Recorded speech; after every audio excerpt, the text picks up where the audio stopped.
This is Matt Dernan, Global Head of Insights and Consultancy at the British Council, back with a third update on our rolling surveys covering the impacts of COVID-19 on international student mobility to UK universities.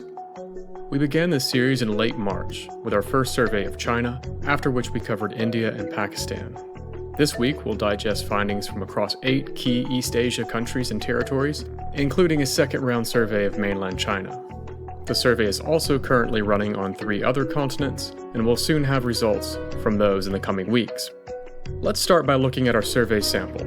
In total, we received 15,536 valid responses across the 8 markets. We distributed the survey in several additional countries as well, but didn't receive enough responses to include those in this update. In any case, these 8 markets are very useful markets to focus on. Together, they comprise just over half of the UK's non-EU international HE enrollments in 2018-2019. China accounted for the lion's share of that total, with 40% of new enrollments. Now, on to our survey findings. The core question of our survey is how likely respondents are to cancel or delay their overseas study plans this year. Looking at the results across the 8 markets, we can see substantial differences in how they responded. Here, highlighting the negative responses to make the comparison clearer. But before we go deeper with the analysis, we need to review how these markets differ. In particular, we see very different patterns in UK enrollments by level of study across the 8 markets.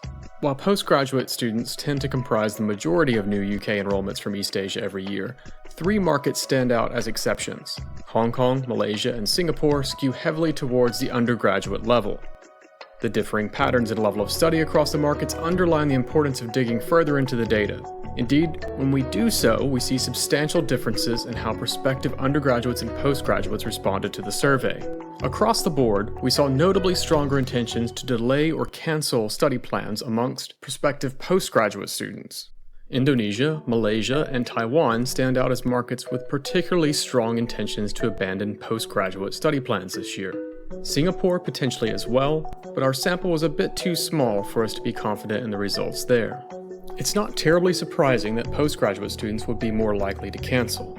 Most of our postgrad enrollments from the region are on 1-year postgraduate taught courses, so a disruption to the autumn term would have significant impact on the total study experience. For UK universities, the silver lining of this cloud is the relatively more positive response from undergraduate students. A drop in postgraduate enrollments would mostly have a 1-year impact to universities, while any undergraduate declines would feed through the 3 to 4 years of their intended course. We also now have 2 rounds of survey data for mainland China, the first from late March, early May, and the second from around a month later. What's notable is that there's almost no change. At the postgraduate level, responses shifted very slightly towards delaying or canceling, while at the undergraduate level, at first glance there seems to be a shift towards more positive sentiments, but this isn't quite what it appears to be.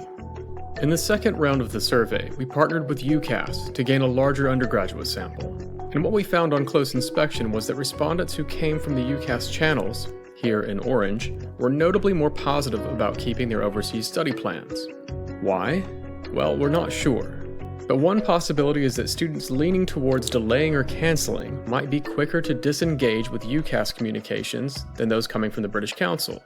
Or maybe our undergraduate sample is flawed. In any case, when we remove the UCAS data, our undergraduate sentiments on delaying or cancelling looked almost identical to the last round. So we still have around 40% of Chinese respondents sitting on the fence about whether they will keep or cancel their plans, and nothing that happened during the month of April seemed to budge them either way. With a more nuanced understanding of how sentiments are shaping up at the undergraduate and postgraduate levels, we can estimate the impact of likely cancellations from the 8 markets. Here, we'll look at 2 scenarios. Our baseline scenario assumes that only those respondents who said that they are very likely to delay or cancel, or have already done so, will be lost from the coming intake.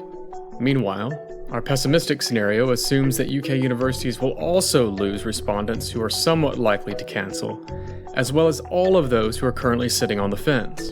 To gauge the financial impact of these scenarios, we compiled estimates on student spending on tuition fees and living expenses using HESA data on non-EU fees and Department for Education reports on student expenditure from 2015. And then we updated these using the Bank of England's inflation calculator. Based on those calculations, we estimate that on average, undergraduates spend £31,685 on tuition and living expenses per academic year, while postgraduates spend £35,001.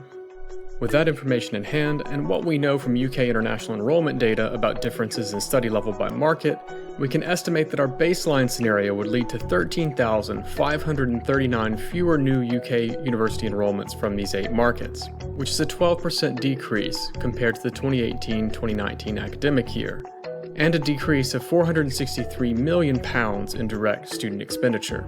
To put that number in context, £463 million is roughly equivalent to the annual income of a mid-sized UK university. Meanwhile, our pessimistic scenario would mean that new enrollments from our 8 East Asia markets would plummet by over 68,000, a decline of 61% compared to the most recent year of enrollment data. The financial impacts would be severe, with a £2.3 billion decline in student spending on tuition fees and living expenses. For context, that's just slightly more than the total income that the University of Cambridge reported last year. And if you need something to sharpen your focus on the importance of what happens in student recruitment over the next 1 to 2 months, the difference between our baseline and pessimistic scenarios is over 54,000 students and £1.9 billion in direct student expenditure.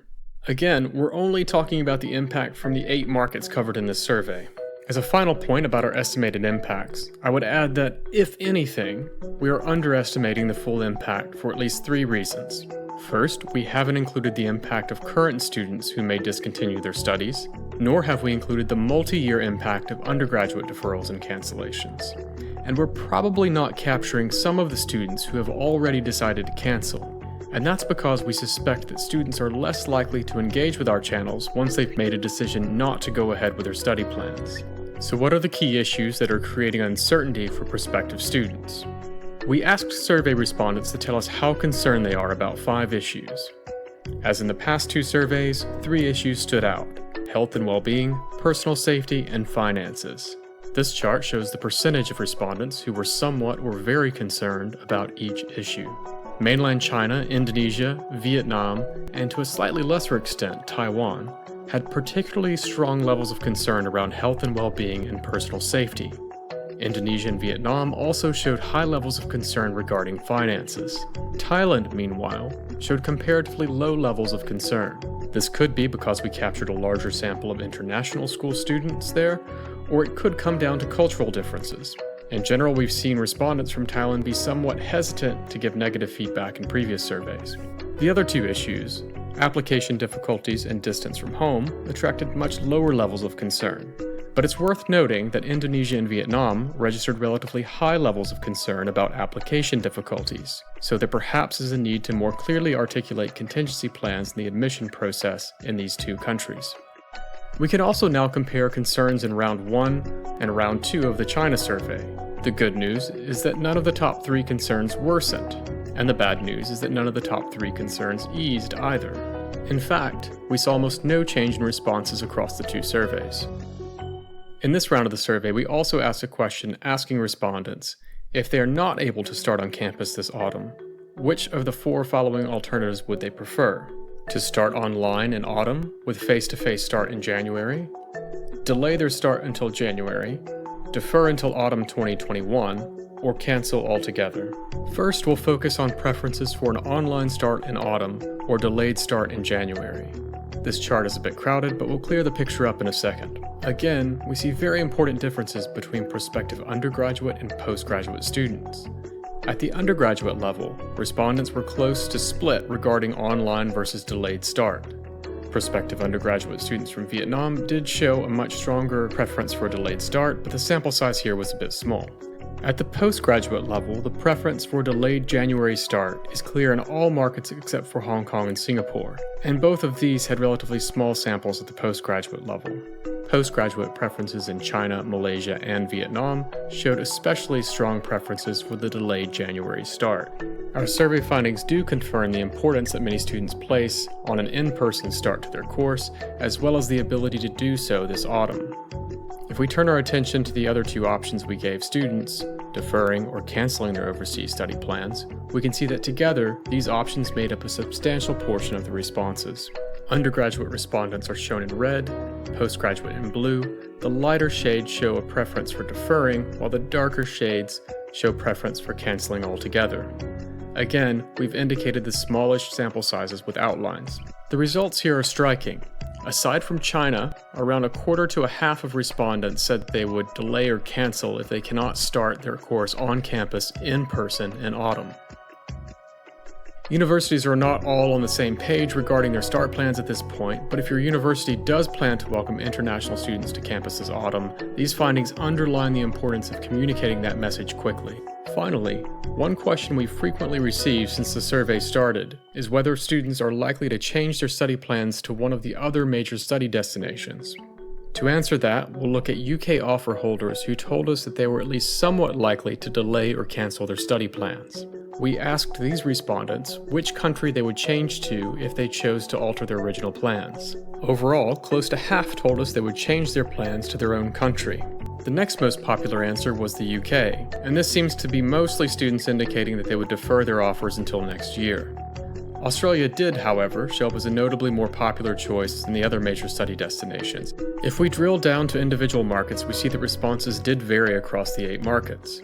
Indonesia, Thailand, and Vietnam showed much more varied responses regarding alternate locations, but the sample sizes were small in the latter two. But these findings do suggest that Australia, and to a lesser degree the US, could challenge UK market share in some of the Southeast Asian markets. In general, the patterns we see here don't look very different from what we see in a normal year. Students are not quick to change or consider alternative destinations, but it's possible that over the next 1 to 2 months we'll see the emergence of late-stage, aggressive marketing attempts to sway students away from their original choice of study destination. There's little precedent to say how successful those efforts might be in the current situation. In any case, we are now entering a more competitive environment for international education that is likely to continue well beyond this year, lasting at least until we see a full recovery in outbound mobility. That's all for this update. Thanks for watching, and keep an eye out for our next round of survey results over the next few weeks.